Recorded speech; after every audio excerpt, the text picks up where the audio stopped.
నమస్తే. శ్రీ గురుభ్యో నమః. శ్రీమాత్రే నమః. జనవరి మాసం రాగానే మనకు ముందుగా గుర్తొచ్చేటువంటిది పండగల్లో ముఖ్యంగా సంక్రాంతి. పెద్ద పండగ, పెద్దల పండగ అని చెప్పేటువంటి పండగ. ఏ పండగ అయినా సరే మాసాలు మారుతూ ఉండవచ్చు. ఎందుకంటే ఆంగ్ల మాసం ప్రకారంగా చూస్తే ఒక్క సంక్రాంతి మాత్రమే ఆంగ్ల మాసమైనటువంటి జనవరిలో కనిపిస్తుంది.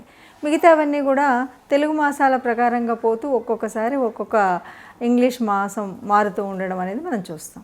సంక్రాంతికి వచ్చేసరికి అలాంటి మార్పు లేనటువంటిది. మరి సంక్రాంతి అంటే సంక్రమణం, సూర్యుడి యొక్క సంక్రమణం. సూర్యుడు 12 నెలలు 12 రాశుల్లోకి సంక్రమణం చేస్తూ ఉంటూ అలాగా ఎప్పుడైతే ధనుస్సు రాశిలో నుండి సూర్యుడు మకర రాశిలోకి ప్రవేశిస్తాడో దాన్ని మకర సంక్రాంతి అన్నాం. ఇక్కడ ఒక ప్రత్యేకమైనటువంటి స్థితి ఏంటంటే సూర్యుడు మారినటువంటి కాలంలో మనకి అయనం కూడా మారుతూ ఉంది. అందువల్ల ఈ సంక్రాంతికి ప్రత్యేకత. సూర్యుడి యొక్క దిశ మారుతోంది. మరి ఈ పండగలో ఏదైనా ప్రత్యేకత ఉందా అంటే సంక్రాంతి పండగ ఎప్పుడూ కూడా ముఖ్యంగా తెలుగు, తమిళనాట ఎక్కువగా చేసుకునేటువంటి పండగ అని చెప్తాం.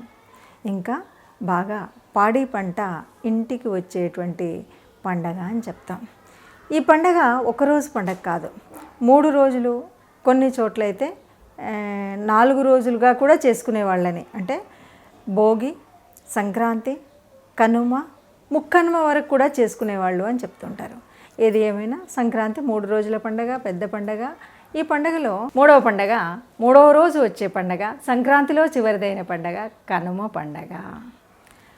కనుమ పండగ అనగానే ఇక్కడ ఏం పండగ చేస్తారు అంటే చాలా వరకు సిటీల్లో ఉన్నటువంటి వాళ్ళు చెప్పేటువంటి ఏంటి అంటే ఏమీ లేదు, ముగ్గులు వేస్తాం కదా ఇన్ని రోజులు, ఈ చివరి రోజు మాత్రం రథం ముగ్గేసి ఆ శ్రీరంగనాథుని పంపించేస్తున్నాము అని చెప్పడం కోసం ఆ రథం యొక్క తాడును ఆ చివరి వరకు, వీధి చివరి వరకు కలుపుతూ వెళ్ళాము అని చెప్పేవాళ్ళు కొంతమంది. ఇంకొంతమంది కాదు మా పూర్వీకులంతా రైతులు, మేము పల్లెలో ఉన్నప్పుడు మా పండగ వేరుగా ఉంటుంది, ఈ పండగ మామూలుగా నిన్న మొన్న చేసుకొని నేను తిన్నటువంటి పండగ కాదు, ఈ పండగ నేను అంటే వ్యవసాయక దేశం కదా, ఇక్కడ నేను ఇంత సుఖంగా ఆనందంగా ఉండడానికి నేను పండించుకునే పంటకు నిరంతరం సహాయం చేసినటువంటి ఆ గోమాత సంతతికి వాళ్ళందరికీ కూడా నేను ఒక ధన్యవాదాలు చెప్పేటువంటి పండగ, కృతజ్ఞతను తెలిపేటువంటి పండగ కనుమ పండగ. ఎందుకంటే ఈ కనుమ పండగ రోజు పశువులకి కాస్త ఆట విడుపు కల్పించి పశువుల శాలలన్నీ కడిగి గోమాతని కానీ ఆ సంతతిని కానీ వాటన్నిటినీ కడిగి చక్కగా వాటికి పోటీలు పెట్టేవాళ్ళు పోటీలు పెడతారు. అలాగే వాటికి కావలసినటువంటి తిండి ప్రత్యేకంగా చేస్తారు. ఆ పశువులు ఉండేటువంటి వాటి స్థలం ఏదైతే ఉందో వాటిని శుభ్రంగా అలికి ముగ్గులు వేసి నైవేద్యాలు పెట్టి ఆ హారతులు ఇచ్చి ఈ పండుగని చేస్తారు. అంటే ఏంటి అయ్యా, ఇన్ని రోజులు మేమంతా కూడా హాయిగా కూర్చొని తింటున్నామంటే నీ యొక్క శక్తి వల్లే కదా, నువ్వు నాగలి దున్నితేనో, నువ్వు మూట కడితేనో, లేకపోతే ఇప్పుడు ఉన్నటువంటి కాలం అయితే నువ్వు బండిని తోలితేనో ఆ వ్యవసాయ క్షేత్రంలో మాకు ఈ 4 గింజలు దొరికాయి. చాలామందికి ఒక ప్రశ్న ఏంటంటే ఇప్పుడు ఇంకా పశువులు ఉన్నాయా? పశువులు లేవు కదా, మరి మనం ట్రాక్టర్తో దున్నుకోవచ్చు కదా, ఇంకేదో మోటార్తో దున్నుకోవచ్చు కదా, పశువులకు పండగ చేయాల్సిన అవసరం ఏముంది అని. ఇక్కడే దౌర్భాగ్యం అంతా తెలుస్తుంది. ఈ కనుమ పండుగ తప్పనిసరిగా ఇప్పుడున్న వ్యవస్థలో అందరూ చేసుకోవాలి.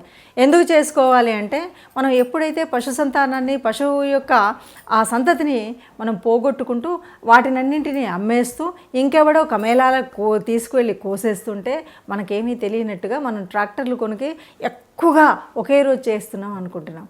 కానీ ఆ ట్రాక్టర్ల వల్ల మనకి ఏదైతే వ్యవసాయ క్షేత్రం ఉందో అందులో ఉన్నటువంటి మనకు కావలసినటువంటి అనేక రకాలైనటువంటి చిన్న చిన్న క్రిములు మనకు సహాయం చేసే రైతు మిత్రులు అని చెప్పే వాళ్ళంతా నలిగిపోతూ ఉన్నారు.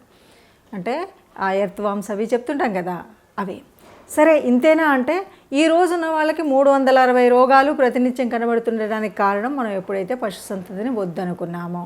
ఎందుకు అంటే ఏదైతే మనకి దేశవాళీ గోవుల యొక్క సంతానంతో గనక మనం వ్యవసాయం చేసినట్టయితే ఆ గోమాత ఆ గోసంతది ఊపురం ఏదైతే ఉందో అక్కడ సూర్యనాడి, ఆ సూర్యుడి యొక్క శక్తి వల్ల సూర్యనాడిలో కురిసేటువంటి అమృతత్వం ఏదైతే ఉందో అది గిట్టల ద్వారా భూమిలోకి వెళుతుంది.